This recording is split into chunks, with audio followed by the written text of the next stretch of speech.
Mga kapuso, nangunguna ang Benilde Blazers sa first round ng NCAA Season 99 Men's Football Tournament. Matapos yan ang kanilang panalo laban sa defending champions na San Beda Red Booters. Ang final score, 1-0. Galing yan sa goal ni Kobe Stewart del Rosario.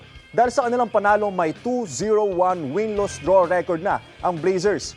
Pumapangalawa naman sa kanila ang Red Booters na may 2-1-0 record. Pangatlo sa standings ang Emilio Aguinaldo College at pang-apat naman ang Mapua University.